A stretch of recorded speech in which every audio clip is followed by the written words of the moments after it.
August 17, 1969. South Vietnam, near the Cambodian border. Just after 0430 hours, the jungle is still dark, wet, and heavy with the smell of damp earth and gunpowder. A thin mist coils between the trees, drifting like ghosts over trampled elephant grass. A metallic shriek slices through the morning quiet. A single U.S. Air Force F-100 Super Sabre spirals overhead, trailing a long ribbon of fire and smoke. The engine coughs, dies, then explodes with a blast that shakes leaves from the canopy. The pilot ejects, his chute barely inflating before he crashes through the branches, slamming into the mud with a broken cry. 2 kilometers away, hidden beneath ferns and red clay, Corporal Daniel Dingo Hargrave of the Australian SAS snaps his head toward the sound. He's alone, running a forward reconnaissance sweep with nothing but his SLR rifle, a K-bar, a canteen, and his radio. But instinct takes over. Pilots don't last long out here. Not this close to NVA infiltration routes. He presses a finger to his earpiece. Static. No American channels. The pilot's beacon must have been smashed on impact. Hargrave mutters, almost to himself. Bloody hell, he's on his own. He moves. The SAS scout slips through the undergrowth like part of the jungle itself, counting each step, every breath. You can almost feel the wet soil under your boots. Hear the distant pop of AK-47s probing the treeline. The crash has already drawn attention. Somewhere ahead, Viet Cong are moving toward the wreck, speaking softly, machetes slicing vines as they advance. Hargrave reaches the wounded pilot, First Lieutenant David Rourke, crumpled at the base of a fallen kapok tree. His flight suit is torn, his leg twisted unnaturally, blood soaking the fabric. But he's conscious. Where am I? Rourke whispers. Deep trouble, mate, Hargrave replies, hauling him up and checking his pulse. And we've got company coming. Rourke tries to stand. His leg buckles instantly. Hargrave catches him before he hits the ground. 2 kilometers. Hostile territory. Enemy patrols closing in. Alone, unarmed except for what he carries, the Australian scout drags the American onto his back. The jungle grows louder. Footsteps. Voices. Hargrave breathes out slowly, adjusting the weight. Then he begins the impossible journey back toward friendly lines, one silent step at a time. If you're enjoying this story so far, drop a like. It helps this channel bring more untold Vietnam War stories to life. The first 100 meters feel like a kilometer. Rourke's weight presses hard into Hargrave's shoulders, each step a careful negotiation between balance and silence. The jungle floor is slick, and every snapped twig is a warning flare in Hargrave's mind. The Australian pauses beneath a low-hanging branch. He hears them. VC voices. Close. Too close. A patrol of 5 men moves parallel to his route, sweeping toward the crash site with disciplined purpose. Their boots are caked with clay, their AKs held low but ready. One carries a Soviet-made flashlight, cutting thin beams of white across the vines. Hargrave crouches and eases Rourke down behind a rotting log. The pilot is trembling, jaw clenched in pain. You lose consciousness, and I'll drop you on purpose, Hargrave whispers, forcing a smirk he doesn't feel. Rourke chuckles once, then winces sharply. But he stays awake. The patrol stops. One VC raises a hand. Silence. Hargrave can hear his own heartbeat. You could too if you were there, pressed against the wet bark, the humidity crawling down your neck like insects. The only movement is a leaf drifting lazily to the forest floor. Then a dog barks. A K-9 tracker. Hargrave swears under his breath. The mission just went from bad to impossible. He grips his K-bar. He doesn't want to use it. Steel on flesh echoes through jungle like gunfire if you're not perfect. But if the patrol comes any closer, the dog tugs at its leash, pulling toward Hargrave's hiding spot. 10 meters. 8. 5. Rourke whispers, "Just leave me." Hargrave shoots him a glare. Not happening. At 3 meters, the dog freezes, hackles raised. Hargrave's muscles coil. Then, a distant mortar thumps somewhere east. The dog whines, startled. The handler curses and yanks the leash. Just like that, the patrol redirects toward the sound. Hargrave waits a full 30 seconds before moving again. He wipes sweat from his brow, lifts Rourke back onto his shoulders, and pushes deeper into the jungle. If you want this rescue to reach more viewers, consider subscribing. It tells YouTube people care about real stories of real courage. Hargrave moves fast now, faster than any man carrying another should be able to. But adrenaline and training do strange things. The Australian SASR didn't earn its reputation by accident. His boots sink into mud that clings like hands trying to pull him down. Vines grab at his gear. Mosquitoes swarm thick enough to blur the edges of his vision. Every few minutes, Hargrave pauses, lowering Rourke against the trunk of some broad, moss-covered tree. "Still with me." Rourke grits his teeth. "Barely." The pilot's face is pale, glistening with sweat. His breaths come ragged and shallow. Hargrave tears a strip from his own sleeve, ties a tighter splint around the broken leg. Rourke screams into the dirt. "Good," Hargrave mutters. "Means you're alive." But the real danger is behind them. The VC patrol isn't giving up. Hargrave can hear them again, now spread into a skirmish line, sweeping the jungle methodically. They've found pieces of the parachute. They found Rourke's torn survival gear. They know someone survived the crash. Hargrave makes a decision. He veers off the path leading back toward the Australian Forward Operating Base and heads instead along a narrow ridge line. It's riskier terrain, but harder for the VC to track. The ridge forces him to sidestep on a slanted surface with almost no footing, yet he doesn't stop, even when loose soil crumbles away beneath him. Rourke's voice cracks. Why are you doing this? You don't even know me." Hargrave doesn't break stride. "Don't need to. You're breathing, and you're on my side. That's enough." Below them, the jungle rustles. A VC begins climbing the ridge from the lower slope, machete clinking against his belt. Hargrave freezes. He slowly lowers Rourke to the ground. The VC approaches, cautious, listening. He's close enough that Hargrave can hear the man's steady, patient breathing. Hargrave slips his hand over the K-bar. If you're still watching, let me know in the comments where you're tuning in from. Stories like this deserve to be heard everywhere. The enemy's head rises over the ridge edge. Hargrave springs. Hargrave moves like a shadow breaking free from the earth. He slams into the VC with full force, both tumbling down the slope. The machete clatters against stone. Leaves burst into the air. The two men hit the ground hard, rolling through mud and roots. The VC fights viciously, hands clawing, knee driving upward, trying to twist the K-bar away. Hargrave's grip tightens, knuckles white. The blade flashes once in a narrow gap of moonlight as the two struggle in silence, broken only by ragged breaths and the sharp snap of branches. Rourke, helpless on the ridge above, can only watch through blurred vision. He whispers, "Come on, come on." The VC lands a heavy punch across Hargrave's jaw. The Australian reels, his head ringing. The enemy reaches desperately for the machete. Hargrave lunges. One brutal, final movement. The jungle goes still. The VC collapses. Hargrave staggers upright, chest heaving. His face is streaked with mud, sweat, and blood, some his, some not.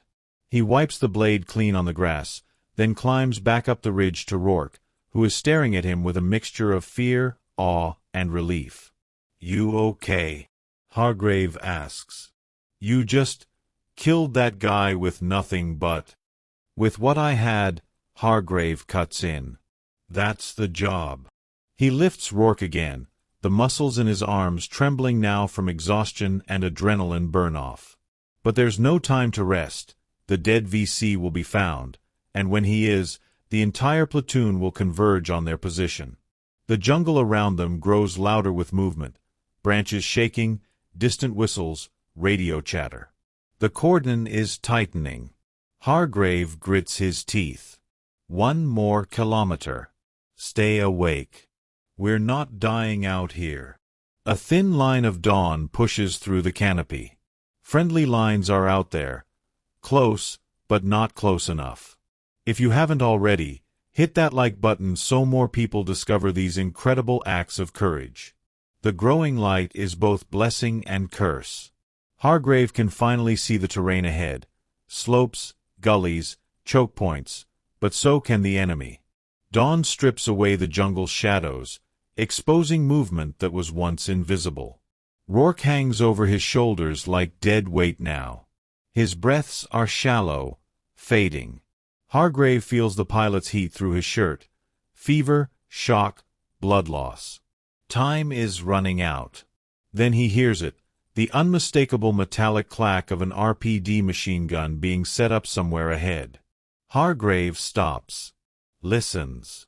Listens harder. The VC aren't behind them anymore.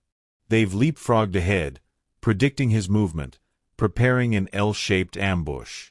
He's walking into a kill zone. The Australian lowers Rourke slowly to the ground, letting the pilot lean against the roots of a massive banyan tree. Rourke's voice is weak but determined. "Just leave me. You can still make it." Hargrave crouches, eye level with him. "Listen, mate. I'm not walking into camp with a story about how I left an American pilot to get cut to pieces by the Viet Cong. You're coming with me." End of discussion. He unclips his canteen and pours a thin stream of water over Rourke's cracked lips.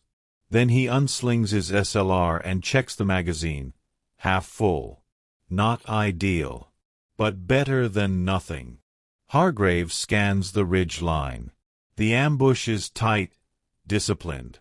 These aren't militia. These are NVA regulars. He spots 2 silhouettes crouched behind a fallen log, another perched in a tree, and the RPD team hidden behind a tangle of vines. A perfect trap, if their prey didn't know they were there. Hargrave exhales. "All right then. Let's ruin their morning." He fires one quick shot, not at the soldiers, but at a hanging cluster of bamboo above them. The crack echoes. The bamboo snaps.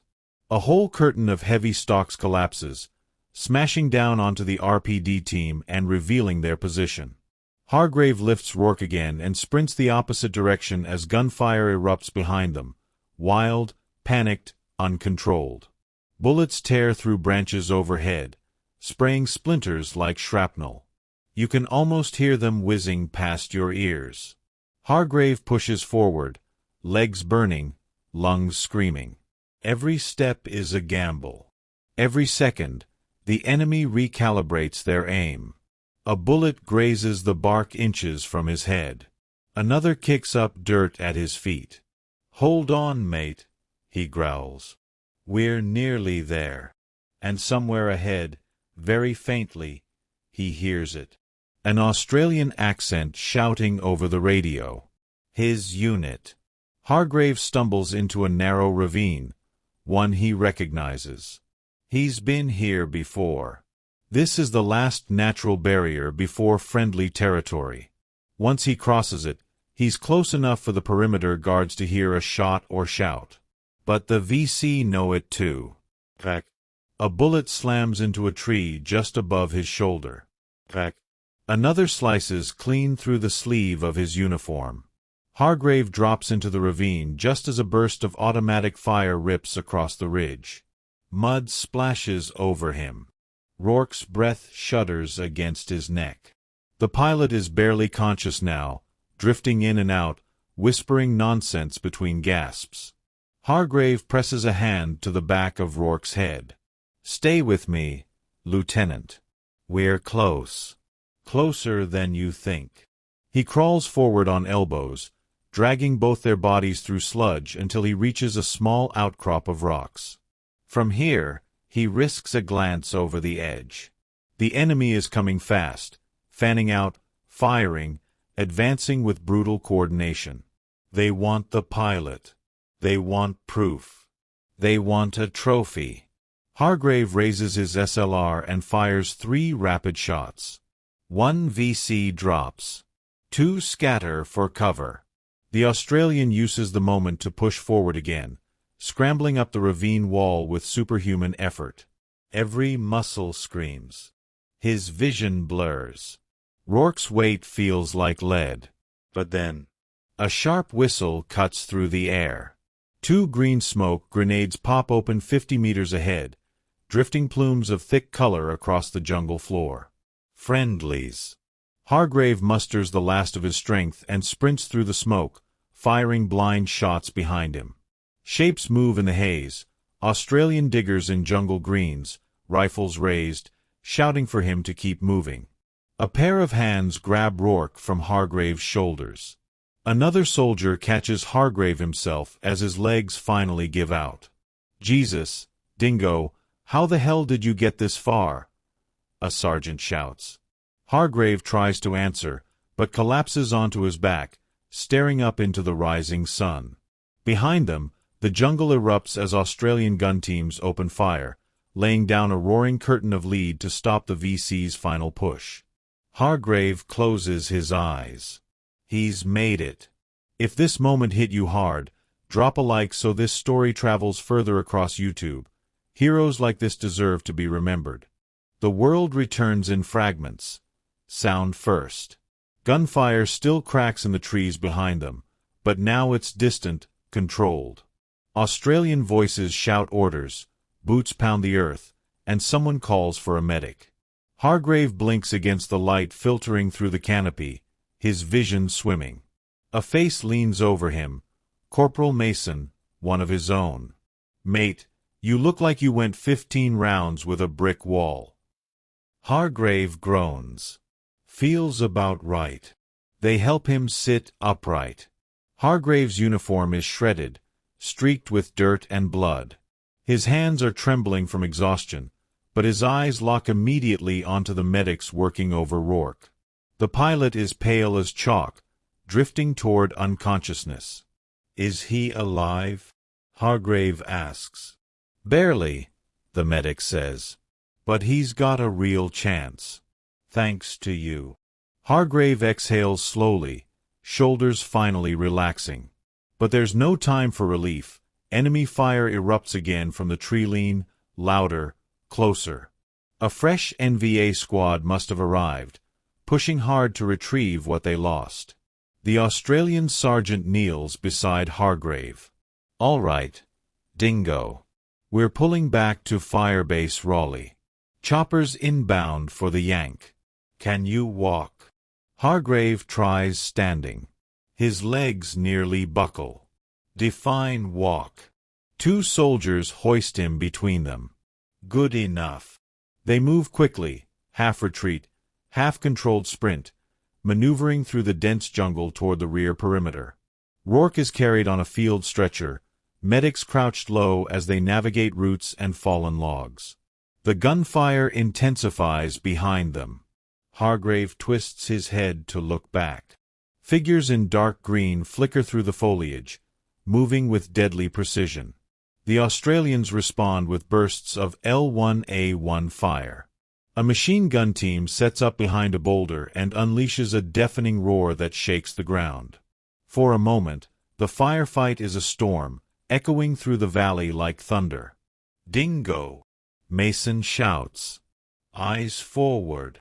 Hargrave faces front again just as the jungle opens to a muddy clearing. A helicopter's rotors whip the morning air, bending the grass flat. Dust swirls in violent spirals. The medics rush Rourke toward it. Hargrave watches, heart pounding, breath ragged. He's almost there. Almost safe. But the NVA aren't finished yet. A sudden burst of fire tears through the trees. Bullets slash across the clearing, pinging off the helicopter's fuselage. Go! Go! The crew chief screams. The Australians form a human shield around the stretcher, returning fire in disciplined bursts as they push toward the ramp. Hargrave forces his legs to move, pain exploding up his spine, determined not to stop until he sees Rourke off the ground. The clearing becomes a battlefield in fast forward. Gunfire rips through the grass. The helicopter shakes under the impact of near misses.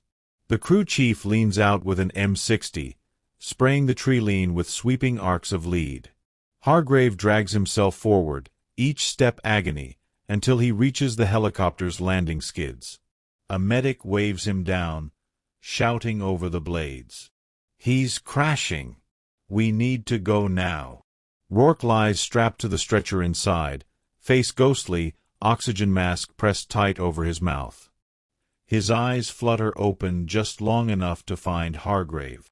"Thanks," he whispers, voice barely audible over the roar. Hargrave grips the stretcher frame with a steadying hand. "Hold on, mate. You're getting out." The crew chief slaps the pilot's shoulder. "Lift. Lift. We're taking fire." The helicopter surges upward just as another burst tears across the clearing. Dirt erupts beneath Hargrave's boots. He shields his face from flying debris as the chopper rises, rotor wash blasting hot, gritty wind across the jungle floor. Through the spinning dust, Hargrave watches the bird climb, slow at first, heavily loaded, then break free of the treetops, carrying Rourke toward safety, toward life. The moment the helicopter disappears behind the canopy, the Australian perimeter buckles and falls back in controlled motion, pulling Hargrave with them. His legs finally give out. Mason catches him before he hits the ground. "You're done, Dingo. You did your part." Hargrave doesn't argue. For the first time since dawn, he allows himself to breathe. Behind him, the jungle swallows the last echoes of gunfire, leaving only the distant hum of the helicopter fading into the sky. Hargrave sits on the ground, back against a shattered tree trunk, chest heaving. His uniform is soaked through, every muscle feels like it's tearing, and dried blood, some his, some not, cracks across his skin with every breath. But he's alive. And Rourke is in the air. Australian riflemen form a tight defensive ring as they withdraw toward the firebase, scanning every shadow, every rustle. A medic kneels beside Hargrave, checking his pulse, shining a penlight into his eyes. "You should be dead, mate," the medic mutters. Hargrave gives a tired smirk. Missed the memo. The firebase perimeter finally comes into view. Sandbags, claymore signs, razor wire glinting in the full light of morning. The smell of diesel and burnt cordite mixes with the damp jungle air. As they pass through the gate, soldiers stop what they're doing to stare. Word travels faster than radio out here. "That him," someone whispers. "The Aussie who carried a Yank 2 clicks through VC territory. He took down a whole patrol by himself, I heard. Bloody legend." Hargrave ignores the murmurs. He's not interested in being a hero, he just wants to know if Rourke made it. A radio operator jogs over, headset pressed to his ear. "We got word from the medevac bird," he calls out. "The American pilot's in critical condition, but stable. They say without your rescue, he wouldn't have lasted another 10 minutes. Hargrave lets his head rest back against the sandbags. A long breath escapes him. Relief hits harder than exhaustion. Mason crouches beside him with a canteen. "So, what now, Dingo?" Hargrave takes a slow drink, eyes on the sky where the helicopter disappeared. "Now, I sleep for a week. Then I go back out." Mason laughs. Of course you do. The base settles into a quieter rhythm, soldiers returning to their duties, medics tending to the wounded, and the jungle humming endlessly in the background as if nothing had happened. But for Hargrave, the world is different now. One man carried another, through mud, bullets, darkness, and death, because sometimes, in the middle of the worst place on earth, humanity refuses to break. Later that night, as the moon casts pale light over the firebase, Hargrave sits alone on an ammo crate. A young private approaches him awkwardly. "Sir, Corporal, I liked what you did today. Real brave stuff." Hargrave gives a tired grin. "Well, if you like brave stuff, like, subscribe, and comment where you're watching from."